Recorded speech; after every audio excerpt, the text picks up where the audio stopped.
Bienvenue sur Terre de Mission, l'émission religieuse du dimanche de TV Liberté, en ce dimanche 15 novembre, 24e dimanche après la Pentecôte. 3 invités dans notre émission. Tout d'abord, monsieur l'abbé Claude Barthes, à propos de la création, c'est le terme consacré, de 13 nouveaux cardinaux le 28 novembre prochain par le pape François. Ensuite, François Hoffmann, journaliste à Mondévy, qui a consacré un article au 150e anniversaire de la convocation et du déroulement du Concile Vatican I. Et enfin, Yves Delassus, président de l'Action familiale et scolaire, qui vient de publier une passionnante petite plaquette sur les tempéraments.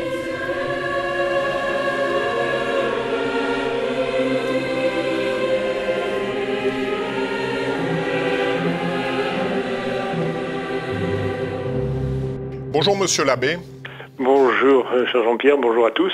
Le pape François a annoncé le 25 octobre dernier la nomination de la création, comme on dit, de 13 nouveaux cardinaux pour le 28 novembre prochain. Ce sera donc le 7e consistoire auquel procédera le pape François. Qui sont ces 13 nouveaux cardinaux?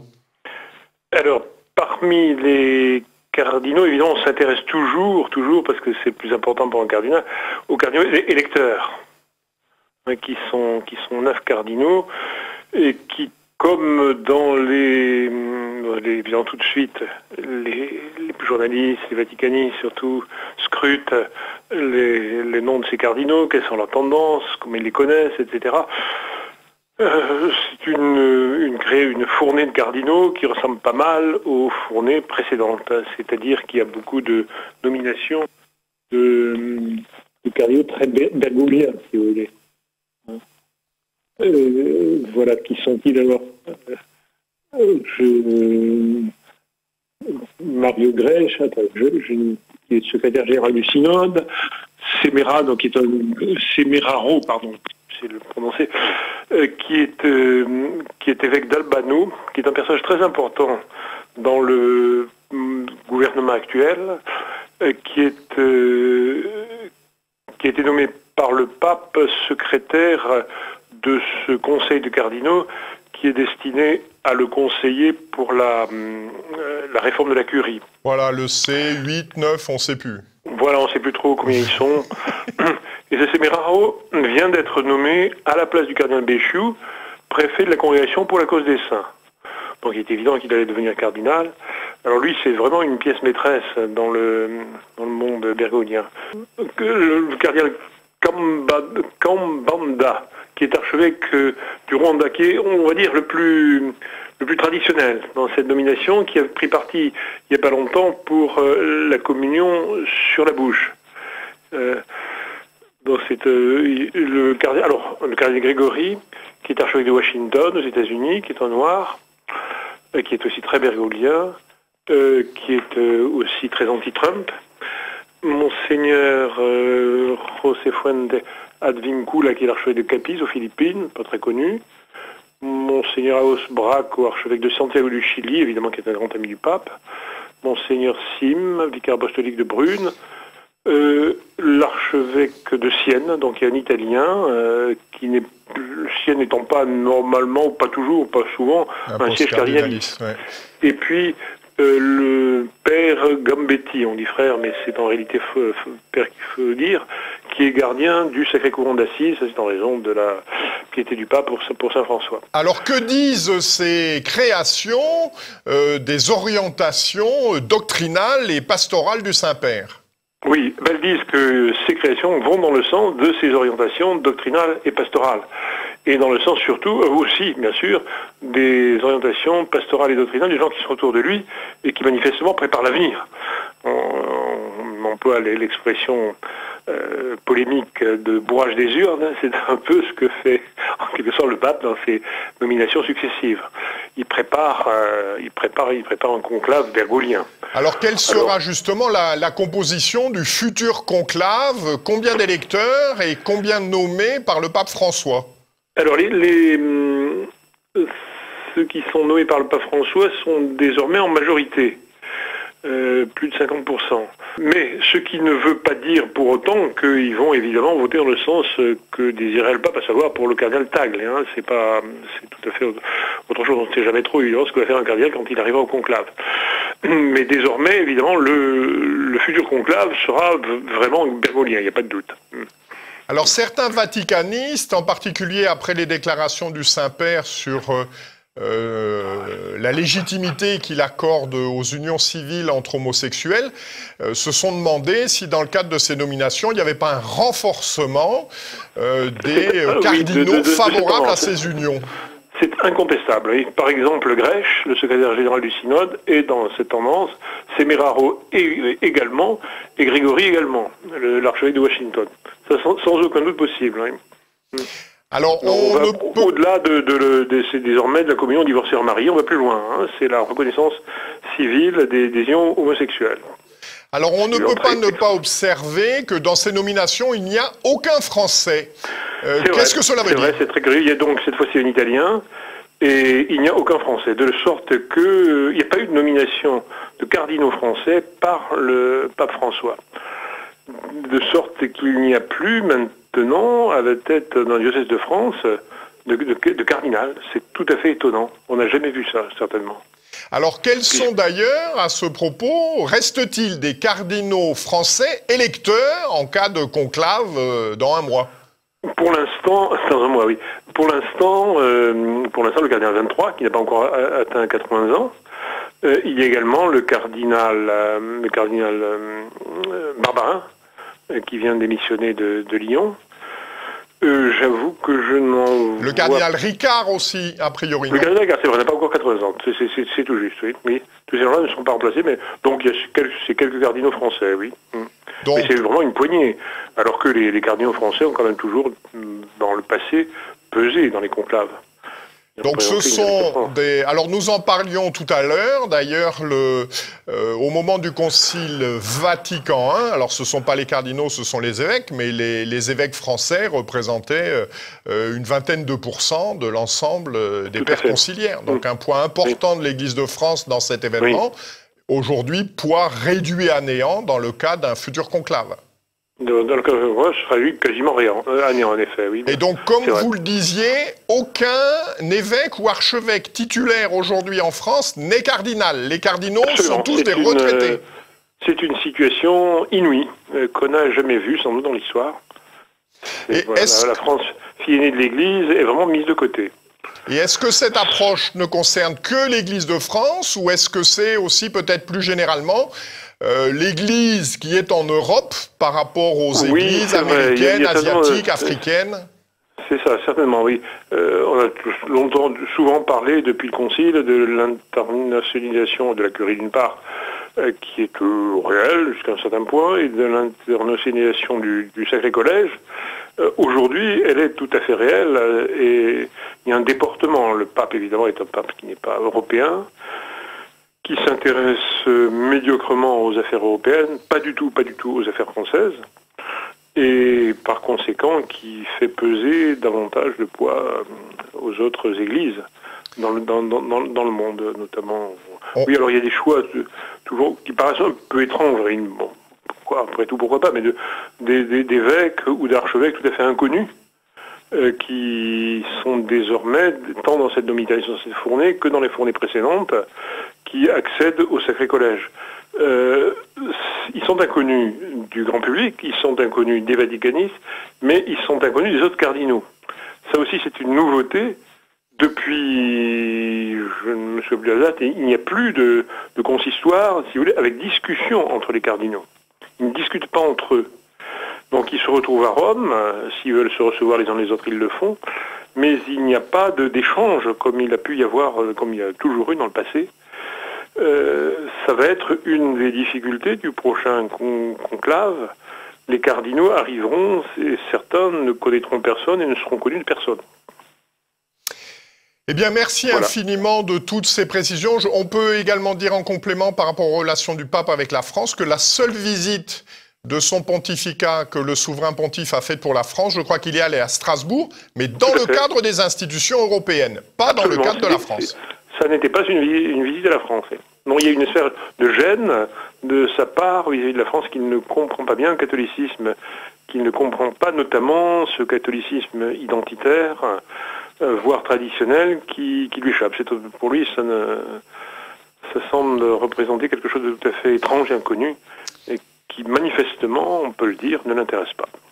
Merci infiniment de ces explications, puis de ces intentions de prière donc pour ce prochain consistoire. Merci, monsieur l'abbé. Au revoir à tous.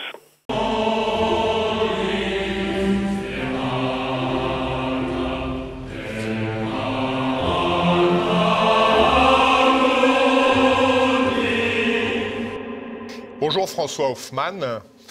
Bonjour, vous êtes journaliste à Mondévy et vous avez consacré un article au centenaire du Concile Vatican I, et en particulier de la... Je dirais le 150e anniversaire. Vous avez raison. Voilà. De la promulgation de la Constitution Pastor Aeternus et de la convocation du Concile Vatican I.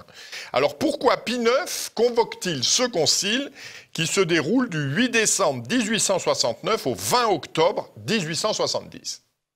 Alors, Pie IX est en fait dans un contexte assez délicat qui est marqué notamment par un affaiblissement des États pontificaux et par la poussée du mouvement d'unification de l'Italie. Rappelez-vous, il se heurte au Risorgimento, la papauté a même été secouée. Par exemple, vous savez qu'en 1848, Pie IX avait même dû quitter Rome provisoirement pour se réfugier à Gaète. Mais Pie IX, donc c'est un contexte extrêmement troublé pour l'Église, mais il sait qu'il jouit aussi d'une image positive auprès des fidèles, puisque depuis les dernières décennies, l'image du pontife, si je puis dire, elle s'est imposée à l'opinion publique. Et en réalité, Pie IX, ce n'est pas tellement pour sauver les États pontificaux, mais en quelque sorte, il veut solidifier son camp. Et en 1864, il consulte 15 cardinaux pour remédier par un moyen extraordinaire, je cite, à la détresse extraordinaire de l'Église. Et en réalité, Pie IX veut en quelque sorte revigorer l'Église dont il est le pasteur suprême. Et la plupart des cardinaux qu'il consulte, 13 cardinaux, émettent un avis extrêmement favorable. Puisqu'à la base, Vatican I devait traiter de domaines différents, comme par exemple des questions disciplinaires, la question du droit canon, et pas seulement les questions propres à la papauté, au pontife romain. En fait, Vatican I devait être un concile généraliste qui devait en quelque sorte donner à l'Église la possibilité, si je puis dire, de se relancer dans un contexte extrêmement tendu. Alors le texte majeur, le plus connu en tout cas de ce concile, c'est la Constitution Pastor Aeternus, qui est donc votée le 18 juillet 1870 et qui définit ce que l'on appelle l'infaillibilité pontificale. En quoi consiste-t-elle ? Alors, cette infaillibilité pontificale, en fait, est une garantie d'inhérence lorsque le pape se prononce solennellement, c'est-à-dire lorsqu'il agit en tant que successeur de Pierre, lorsqu'il se prononce, il parle publiquement, solennellement, lorsqu'il définit, une doctrine qui doit être admise par l'Église en matière de foi et de mœurs. Et cette garantie d'inhérence s'explique parce que, en tant que successeur de Pierre, il bénéficie des garanties que le Christ a faites à Pierre. Donc, c'est toujours dans ce passage de Saint Matthieu où le Christ dit à Pierre que sur cette pierre, il bâtira son Église et que les portes de l'enfer ou les portes du séjour des morts ne sauraient prévaloir sur l'Église. Voilà. C'est dans cette idée, lorsqu'il agit comme un pasteur et docteur de tous les fidèles, lorsqu'il définit une doctrine en matière de foi ou de morale, eh bien, on va dire qu'il doit être admise par toute l'Église que le pontife ne peut pas errer. Voilà, c'est surtout une garantie d'inhérence. Alors, quelle influence ce concile a-t-il eu sur la perception que les catholiques et les non-catholiques ont eue du pape ? Alors, la perception, c'est que surtout, il va renforcer de fait l'image du pape. Et le pape est de plus en plus identifié à l'Église. C'est-à-dire que l'Église, c'est le pape et le pape, c'est l'Église. Et c'est une mentalité non seulement qu'on va retrouver chez les fidèles, mais surtout chez les clercs, ce qui peut-être a joué un rôle dans la crise de l'Église avec cette telle identification. Alors évidemment, Vatican I retient une conception très stricte de l'infaillibilité pontificale, mais dans les faits, dans la pratique, on va faire comme si le pape avait, si je puis dire, raison. Finalement, on va reconnaître une grande autorité au pape, y compris bien au-delà, en dehors du domaine dogmatique. Ça a été une conséquence peut-être médiatique. Alors le pape était déjà médiatique, si je puis dire, au XIXe siècle, mais son autorité va être encore plus renforcée dans le champ de l'opinion publique. Alors cet anniversaire a été très peu commémoré, pas de colloque, pas de cérémonie. Selon vous, pourquoi ? Alors la raison est d'abord il y a une raison, je dirais, assez pratique, assez logique, c'est qu'on s'éloigne de Vatican I par la succession des générations, puisque Vatican I remonte à 150 ans. Donc il y a déjà plusieurs générations qui se sont éloignées, et j'aurais tendance à dire que Vatican I rejoint le champ plutôt de l'histoire ecclésiastique, de l'histoire ecclésiale.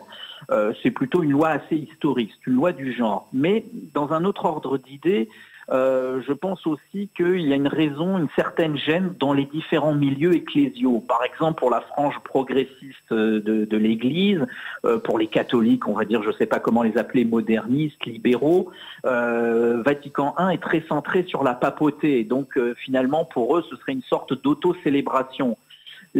Quant à la mouvance dite traditionnelle, elle a très peu parlé de Vatican I. Je crois avoir vu un article sur le site de la Fraternité Saint-Pie X. Elle en parle peu, peut-être parce que la question de la papauté, du statut de la papauté, de sa fonction, est très accaparée par la figure du pape actuel. Et finalement, si on parle de l'infaillibilité pontificale de Vatican I, la crainte, c'est finalement de devoir parler de l'actuel successeur de Pierre. Donc je pense qu'il y a des gènes qui se cumulent paradoxalement. Donc voilà, c'est peut-être pour ces raisons qui paradoxalement s'additionnent et qui font qu'on en parle assez peu. En tout cas, pour ma part, j'ai vu très peu d'articles sur Vatican I, voilà, à la portée du grand public. Alors que reste-t-il de l'infaillibilité pontificale aujourd'hui, à l'heure d'Internet, des réseaux sociaux, des discussions avec les journalistes dans l'avion, des discours réguliers du mercredi Que reste-t-il de l'infaillibilité pontificale? Alors cette infaillibilité pontificale qui était très stricte, qui était limitée à certaines conditions, parce qu'on parle de définition, on parle d'un pape qui doit agir comme successeur de Pierre, pas comme pasteur et docteur de tous les fidèles, qui doit se prononcer solennellement, qui doit se prononcer en matière de foi et de mœurs, c'est pas par exemple en matière de gouvernement, l'infaillibilité ne joue pas en matière de gouvernement de l'Église. Voilà, ça c'est ce que disent les théologiens. Eh bien, le paradoxe, c'est que ce qu'il en reste, c'est que cette infaillibilité est peut-être peu utilisée, mais elle est court-circuitée. On peut dire que la parole pontificale est très enflée sur les démarches qui ne sont même plus magistérielles. Par exemple, des propos aux journalistes ou des propos tenus dans l'avion prennent une part considérable dans l'actualité ecclésiale, alors que ce ne sont même plus cela n'entre plus dans les catégories du magistère, puisque des propos dans un avion, on a parlé par exemple des propos du pape François tenus dans un documentaire, nous ne sommes plus dans le domaine magistériel. Mais le paradoxe, c'est que finalement, cette infaillibilité limitée est un peu court-circuitée par des messages médiatiques, et vous savez qu'en matière médiatique, on va dire que le média, c'est le message, c'est-à-dire qu'on se centre sur ce que dit le pape à telle occasion, alors qu'en réalité, je dirais que le pape agirait plutôt en tant que docteur privé, et pas qu'en tant que chef de l'Église. Voilà. C'est comme si le pape se mettait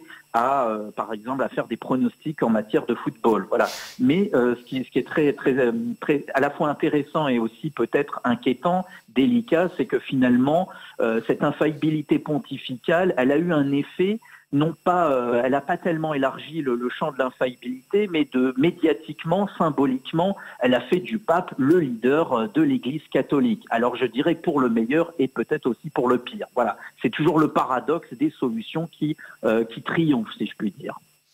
Merci infiniment de toutes ces précisions. Donc je renvoie nos téléspectateurs. Vous avez dit qu'il y avait eu peu de colloques, peu d'événements. Oui, pas de colloques. Il y a un article qui est sorti sur le site Vatican News, sur Vatican I, qui est plutôt un article bien fait, qui n'est pas très partisan, ni dans un sens ni dans l'autre, et qui est plutôt assez détaché, voilà, qui peut donner une explication. Évidemment, il y a eu différents auteurs, mais en tout cas, on en a très très peu parlé. Voilà, il n'y a même pas eu de Alors, je signale deux documents qui me sont parvenus pour les téléspectateurs qui souhaiteraient aller plus loin. Un numéro de la revue thomiste Le sel de la terre, Vatican I, Concile fondamental, et également une conférence tout à fait passionnante de Philippe Roy-Lissancourt, des conférences de l'Institut d'études du christianisme. Donc, c'est un CD qui s'intitule « Histoire du premier concile œcuménique du Vatican, 1869-1870 ». C'est très clair, c'est très abordable, mais c'est en même temps très fouillé et très précis. Merci infiniment, cher ami. Merci à vous, Jean-Pierre, et bonne continuation. Merci beaucoup.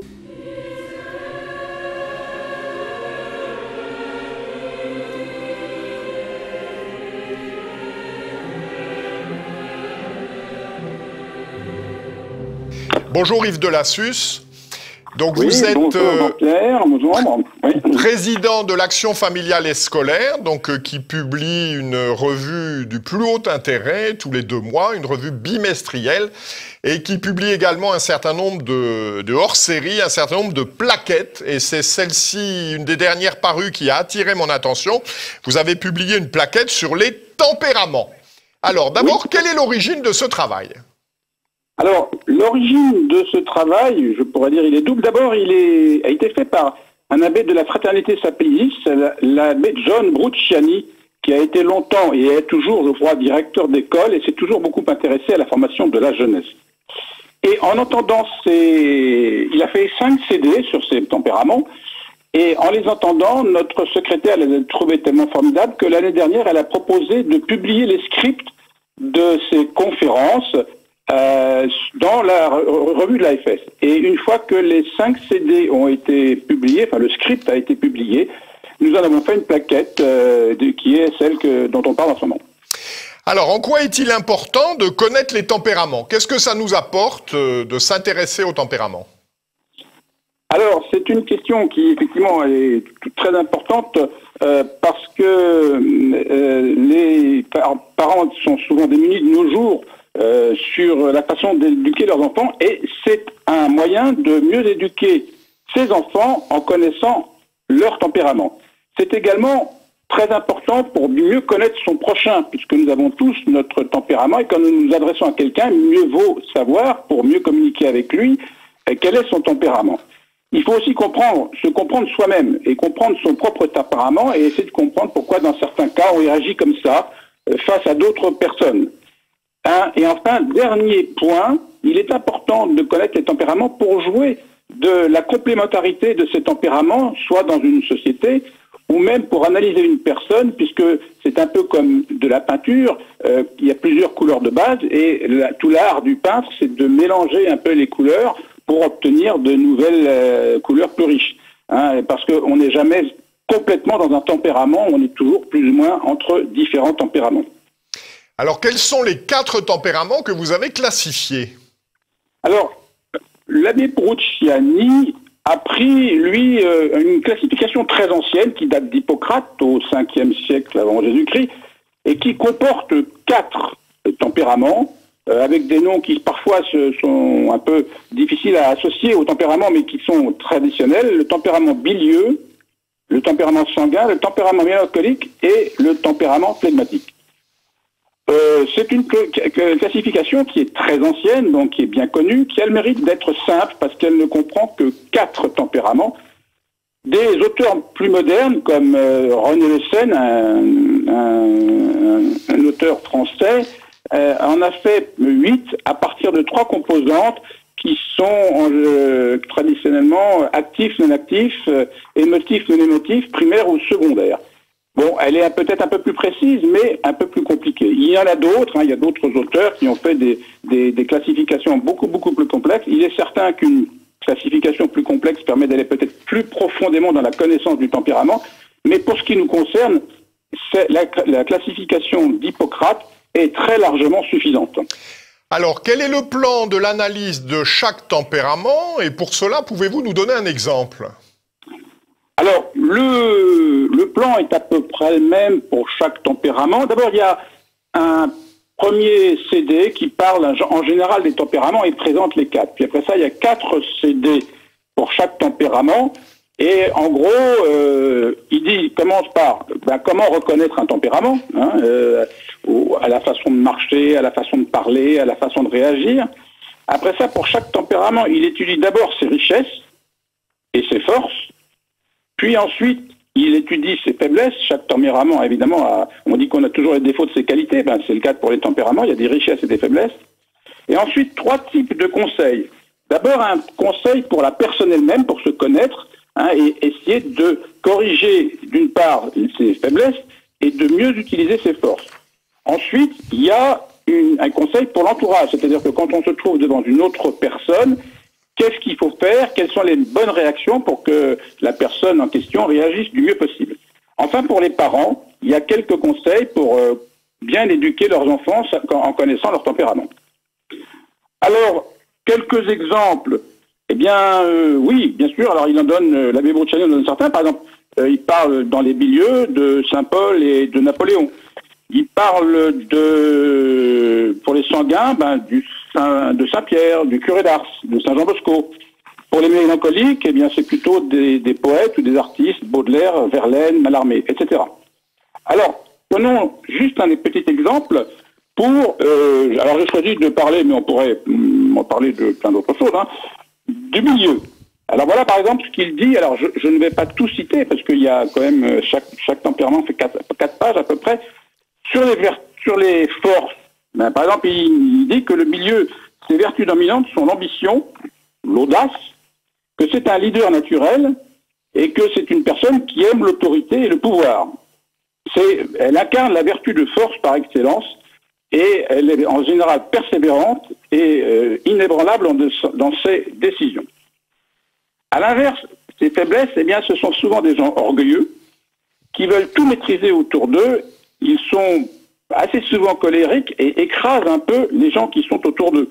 On voit bien ça dans certains caractères. C'est plus un cerveau qu'un cœur. Il raisonne beaucoup. Alors, les conseils que l'on pourrait donner au tempérament bilieux. Eh bien, en voici quelques-uns. D'abord, savoir se calmer, apprendre à se détendre. Un point difficile, mais qui est excellent, ne donner son opinion que quand on vous la demande. Voilà. Et essayer d'avoir vraiment une grande humilité. Ensuite, comment vivre avec un bilieux?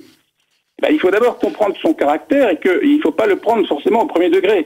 Il ne faut pas s'émouvoir s'il a tendance à être irascible, puisque c'est dans sa nature, et ça ne signifie pas forcément qu'il est vraiment en colère.